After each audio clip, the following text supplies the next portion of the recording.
Hi, everybody. Welcome. Today, I am joined by two of the outstanding leaders in the industry of the world of decentralization or distributed ledger technologies, DLT, to talk about what is happening in the industry, also with what's happening in venture capital, and more importantly, their new venture, DLTx. We're going to be talking about that and so much more here in just a few minutes. But as we go ahead and kick off, I do want to make sure that both of them get the chance to introduce themselves. So James, David, welcome to you both.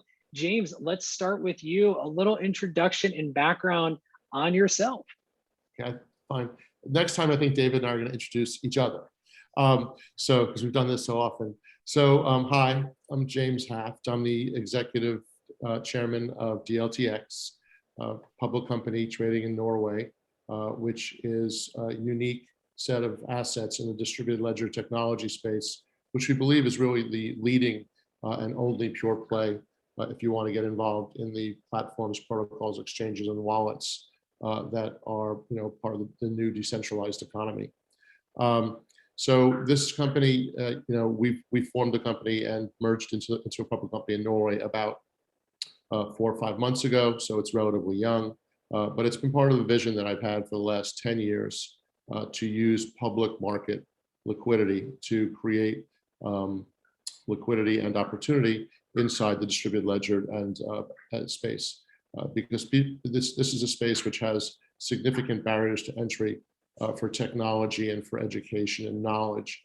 And a single keystroke could represent a significant loss if done incorrectly by people who don't yet understand the technology. And the technology hasn't yet evolved to the point where there isn't that risk for the individuals. So we formed the company in order to give access to these assets and these opportunities to the general investor, so that family offices and institutions could invest in opportunities which otherwise they probably wouldn't have access to. So the reason that we went for the public markets, and the reason related to my background, is that I focused for the last 30 years on emerging markets. Originally, I was an investment banker 30 years ago at Bear Stearns, where I ran corporate finance for Bear Stearns in Hong Kong. And I was lucky enough to take public the first company in China to list on the New York Stock Exchange. And when I looked at what I did, looking backwards in 2015 and 16, when I joined the crypto world, I realized that I had historically always been tokenizing opportunities and changing the nature so that they could fit through the filters that are put together by the regulators. And usually the new emerging markets represent new risks and new opportunities that don't fit squarely into the existing regulatory regimes. And so there's a big advantage because people want the asset, but they don't know how to reach it. So I've built a career out of taking those new opportunities and shaping them in a way where they're acceptable through the regulatory system so that we can access liquidity and opportunity to a broader market. Wonderful. Thank you very much, James. And David, welcome as well. A little intro and background about yourself. Sure. So I've been a lifelong entrepreneur. Back in the early days of the internet, I was that kid building websites and putting stuff online. Later, I got into renewables. I got into artificial intelligence. I was always nerding out on economics. And so I was lucky to find Bitcoin in 2012 and sort of already believe in honest money and all of these principles. And so I ended up converting my money into Bitcoin and really sort of going headlong into the blockchain space back then. So ended up starting BitAngels in 2013, the first Bitcoin focused angel group. And then one of the first venture firms to do all tokens back in 2014. We took all the money from LPs in the form of crypto. We only bought tokens and we returned those tokens to the LPs. So sort of the first firm to sort of pioneer that model really early on. But that was a lot of fun. Ended up starting a family office, Yeoman's Capital, invested in 20 plus protocols all over the industry. I sit on the board of Polymath and Silicon Valley Blockchain Society and all these great groups. And yeah, I just sort of love pushing forward this idea of everything that can be decentralized will be decentralized, right? That core concept that this technology sort of unleashed something that's continuing to move forward and progress. So ended up investing with James 2-3 years ago and we hit it off. And I loved his vision for having a public company and sort of all the advantages that comes with, from liquidity to a public market multiple, to sort of access to capital, and said, hey, there's an opportunity to marry that with, sort of all these recurring revenue opportunities in mining. And once we sort of unlocked that formula, things really took off. And so it's been a pretty awesome pleasure to sort of share this journey together the last few years, and excited about where we are today and what we're going to do next. Wonderful. And with that, James, back to you. And in short, what is DLTx? So if someone's looking to learn a little bit more about the company and just get a quick summary, what is DLTx for those that are looking to learn more about the company? DLTx is a single investment that family offices and institutions can make to have exposure in the most exciting opportunities coming up in the new digital distributed economy. We focus on distributed ledger tech, which is bigger than just blockchain and bigger than Bitcoin. And we're built in a way which is very comprehensible and digestible by ordinary investors. We're structured in a way similar to Berkshire Hathaway or Alphabet, the current Google corporation, in that we've discovered reliable sources of recurring revenue. And then we take those reliable sources and we reinvest them into higher beta, longer term opportunities, so that we're able to build a large, scalable, really private equity portfolio, while not being diluted raising capital, because we have the recurring income. What's happened is that the general public doesn't understand the protocols, and we treat the protocols as if they're corporations and clients. And we look at them and we look at the dynamics of how the tokens are created or how they're compensated for being staked in their system. And we create arbitrage where we understand at a fixed cost how many tokens we can generate. And then we realize what the market value of those tokens is. And we get involved in those situations where we can get 7, 8, 9, 10 times return on the investment, and then use the capital markets to fund those operations and take the excess cash flow that come from between the cost of production, including our financing cost, and what we know we can sell the tokens for. And we create our pool of capital to make further investments. Wow. And so speaking of further investments, and just to take a step towards the private markets for a moment, and looking at venture funding and some of what you both have done in your past, right now we saw a record-breaking number of venture deals back in 2020.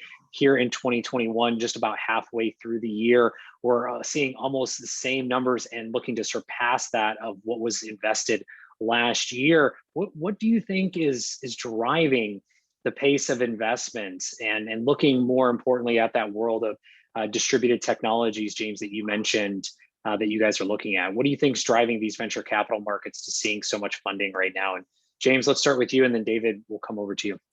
So I have a philosophy that everyone looks at how different their market is. Everyone looks at how different crypto is, how different China was, how different the internet is, how different e-commerce was. And my thought actually is they're not different. They're all the same.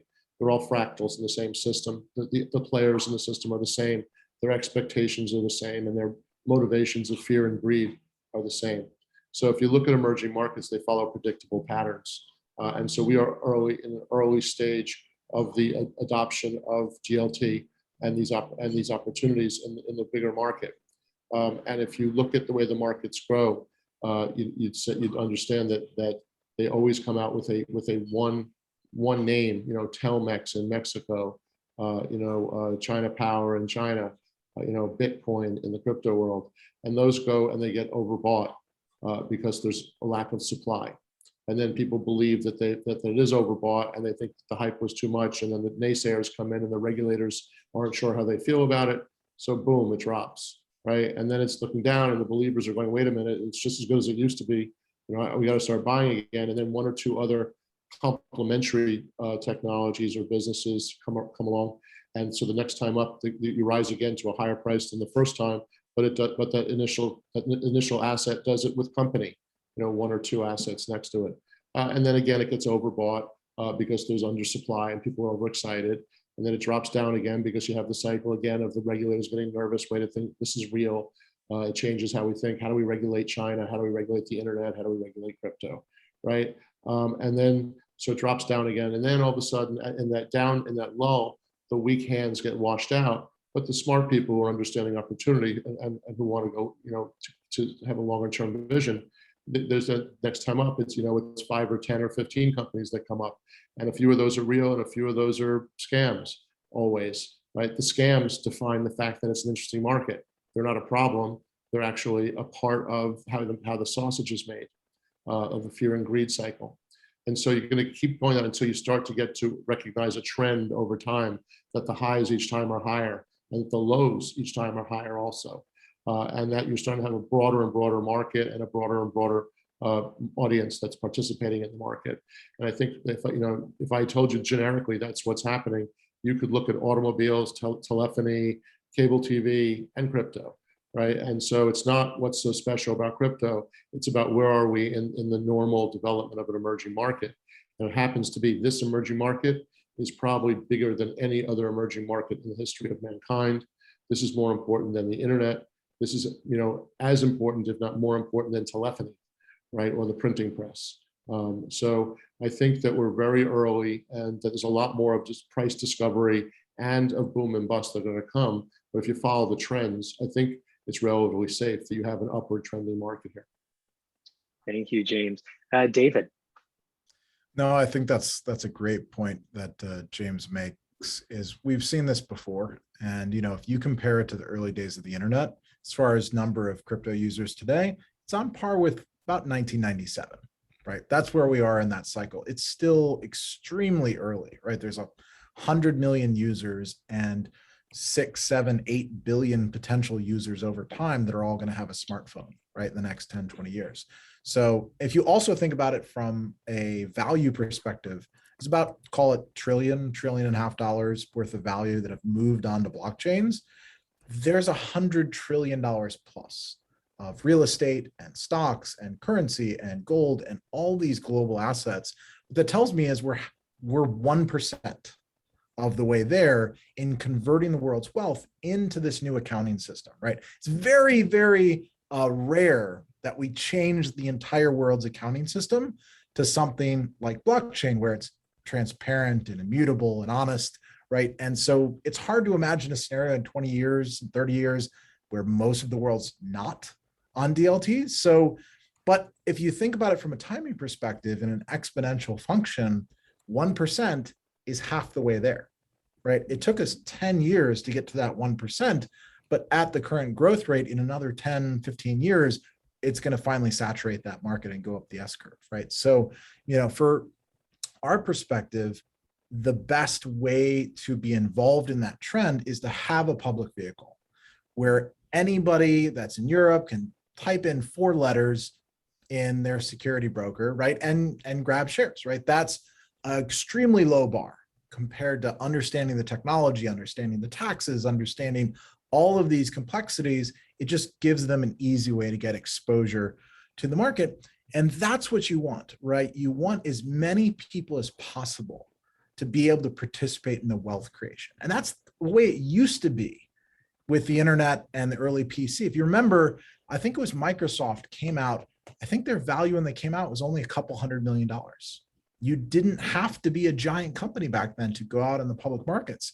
And if you look at how many people bought those shares, there's 100 million plus Americans, right, that participated in their journey from a couple $100 million company to a $1 trillion company, right? And that's really the magic of markets, is that everybody can participate.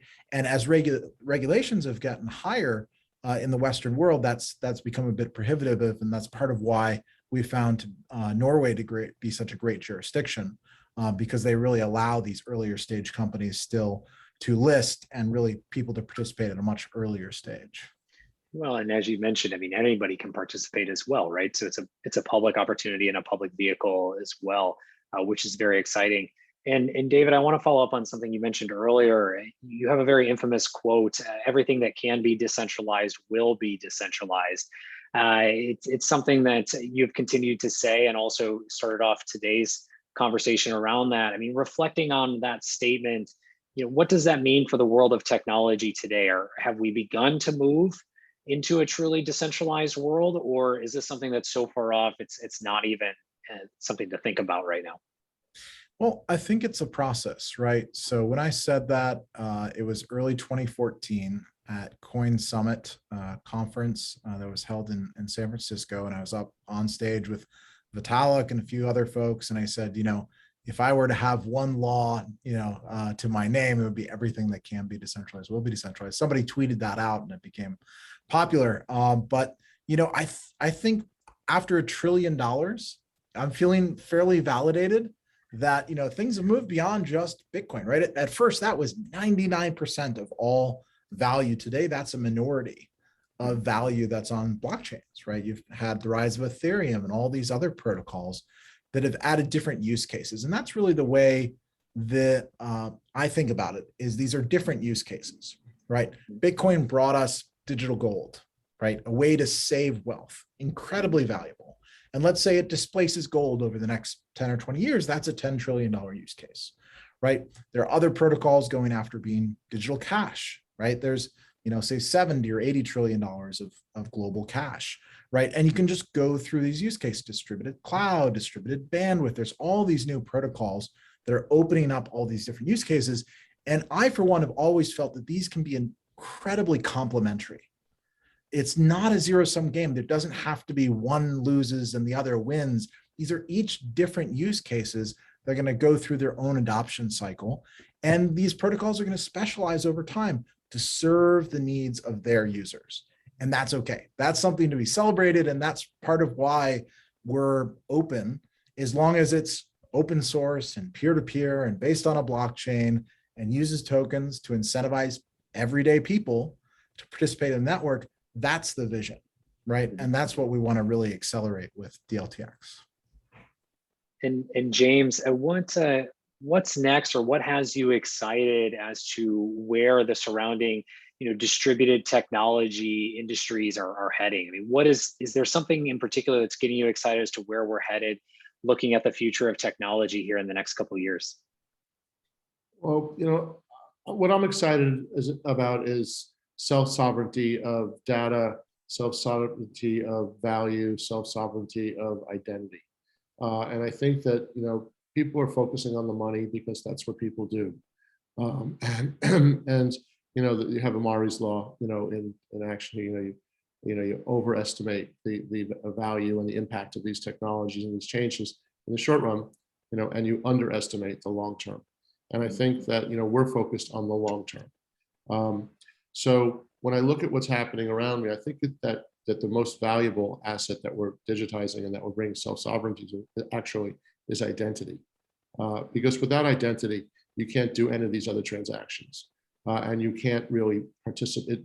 Your identity and how your identity is defined, how it's owned, how it's controlled, really defines your ability to participate in almost every type of activity that you would want to do of value for yourself and your family. And so I'm excited about all the developments that are coming in now, where the digitization of information, value, and identity are enabling us to fungibly trade assets and ideas in ways that are secure and that are private, and that enable us to start, exercising our free will to communicate and transact with who we choose. Not with predetermined sets that regulatory or political boundaries have imposed historically. And I think that it's not whether I want this to happen or not, or whether I'm an agent of change, it's that it's already happening. And so rather than treat it as it's good and I don't like it, or it's good and I like it, or however you're going, I think we have to have a more colder eye towards it and understand it's happening, right? And and the current regulatory system and the current political system and the current societal systems, the current educational systems are not set up to deal with this reality. And the new generation that's coming up understands this much better than we do.